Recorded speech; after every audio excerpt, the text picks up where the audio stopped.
in that 20 minutes? All right? Well, you know, one of those guys over there might be good at stealing. So I'm going to put him over here for a little bit. All right? These two guys right here don't need practice catching balls for 20 straight minutes. So where am I going to put them? Maybe after 5. Where can I put them? I put them over there. All right? We don't have the hitting cage because who's over there? 15 more guys on the JV team. So we only got out here for 20 minutes. But these guys right here can go over there. All right? Well, that guy right there is a pitcher, so he's going to spend some time in here. Most of these guys are infielders, so they're going to spend some time over there. All right? We got 20 minutes. All right? 20 minutes, but how many different things can these guys get repetitions at in 20 minutes? All right? Tons. So I guess my point is be as creative as possible. And some of you know, don't have the baseball background that maybe I have. I'm going to ask you this. Take a leap. So what if the other guy on the other diamond's not doing it? So what? I don't know anything about hockey. Don't know nothing about hockey. But this is the second year my kids have played hockey. All right? And I know at the very least when I get on the ice with my kids, I can take 4 kids and do something off in the corner with them. All right? You know, when they get older, I'm not going to know how to do a breakout, or they can stop better than me, so I can't teach them how to stop on skates. All right? But I know that I can take 4 kids, and they're better off with me doing some crazy, stupid thing that I just literally made up, all right, on my way to the rink, than standing in line as the 7th person in the line, waiting to take a breakaway on the goalie. All right? Get outside your comfort zone. It's very, very comfortable because everybody does it. To stand at the pitcher's mound and throw batting practice to 1 kid while 7 kids stand there. It's very comfortable. The parents aren't going to say anything to you because that's what they're used to. The kids probably aren't going to say anything because that's what they're used to. It is very unproductive. They might see your kids out in the right field rolling around doing somersaults if you take this square, and the parents are probably going to say, well, this guy's a total nut. What's he doing? But they'll probably want to say that for once. Because as soon as the kid gets in the car, what's the kid going to be talking about? Doing somersaults in the outfield grass. So all of a sudden, you're the greatest guy in the world, whereas while their parents were watching you do it, they think you're a bozo. All right? Step outside your comfort zone. Make something up that gives the kids repetition. It doesn't have to be a set drill. I'm going to show you some drills. Coach Fitch is going to show you some drills. Coach Beebe's going to show you some drills. All right? But make stuff up. All right? The stuff that I do with the hockey team, I'm like the 5th assistant. All right? The stuff that I do with them, I don't know. I've never looked at a book or anything like that. But I know if I can get the kids handling a puck and skating, they're better off than standing in their line. So literally anything that you make up is good. You know what I did this morning? We had a couple lines for hockey. Yeah, this morning. All right? You know it's a good day when you're going to your 2nd athletic event and the sun is rising.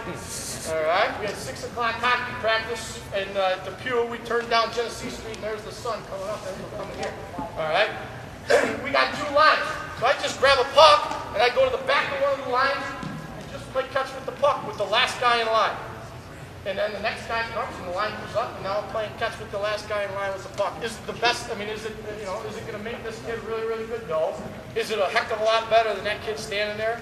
Absolutely. Absolutely. Now, what do you need to do this?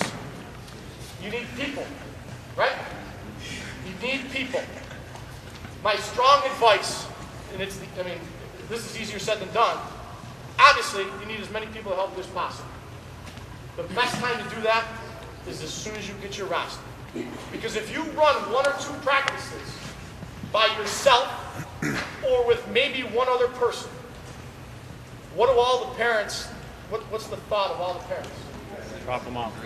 That's the norm. What they're saying is that's the norm. Okay, this is how this year's going to run. I don't know, I don't know anything about baseball, so I'm not going to go out there. This guy seems to have it under control. All right, that's good. You know what I mean? He's got it under control. Is my kid happy? Is he there? Yeah. All right. If you don't ask, they won't do. Some of them will. All right.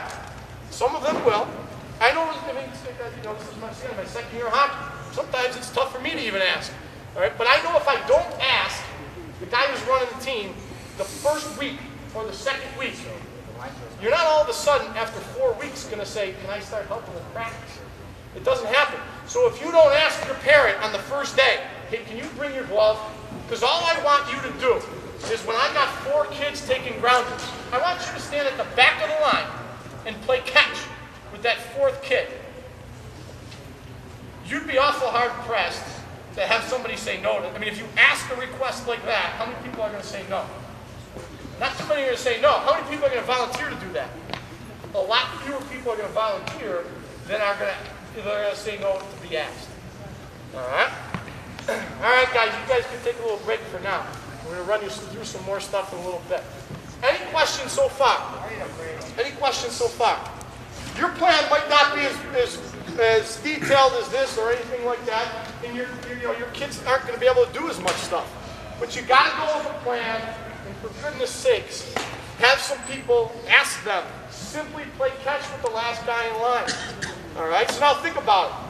If you're by yourself, what can you do? You get this 8-kid practice. Well, what happens? 1 kid stands in line, you hit ground, or 7 kids stand in line, you hit grounders, and 1 kid's playing first base, baby. So 6 guys are standing around, not to mention the time when they miss balls and so on and so forth. We're going to go over that. But all of a sudden, you get another guy, and instead of 6 people standing around, there's only 4 people standing around. And then you get 1 more, and they're playing catch for 2 more, and they're playing catch for the last people in the line, and nobody's standing around. And all it takes is a mom or dad who simply has a glove and wants to come on that field. And if you ask, and you start from day 1, you'll be surprised how many people you can get involved. But if you don't, start from day 1. You make the parent phone call. Hey, you're on the Mets this year. Listen, I need someone just with a glove. You don't have to do anything but get on. All right? Okay, before we get to some more baseball stuff, I want to show you a couple articles. First off, I want to show you this thing. I was making photocopies by a photocopy machine, and I saw a math book. I couldn't get a better photocopy. Some kid was using the scanner, and I didn't have time. I would have had to ask him how to use the scanner anyway. All right? What's wrong with the picture? Other than it's dark. What's wrong with the picture? Wrong foot on first base. The first baseman's got the wrong foot on first base. All right? Here's what we're up against. There's an 8th grade math book. They got a picture of the kid. This kid's like 12 years old. All right? He's got more facial hair than me, I think. All right? He's got the wrong foot on the bag. He's stretching like this. All right? When you're playing first base, your glove hand's where you want to stretch with. All right? So a lot of people think they know what's going on. Not necessarily true. The bottom line is this guy's better off, though, if he's taking a lot of reps, even if he's doing it wrong, than not taking reps. All right? Now, 2 articles that appeared. All right? What are we up against here? All right? This was Bucky Gleason's article in the paper about a month and a half ago. All right? Basically, it's got an interview with, right? Yeah. It's got an interview. How many people saw this thing in the paper? All right.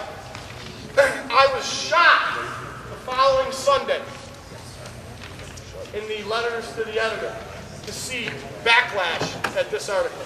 Shocked. Basically, what this article says is, hey, let your kid have fun playing Little League. He's not going to be in the NHL. He's not going to be in the NHL. I almost stood up on the table and started dancing around. All right. Then next Sunday, I picked up the paper, and there was at least 1, maybe 2 articles. Shocked, I was. The letters to the editor. How can you possibly do this to my son? You have shattered his dreams. He can read the paper. He's 9. He can read the paper. He read this article, and now he doesn't think he's going to be in the NHL. They didn't get the article, obviously, the person who wrote the thing. All right?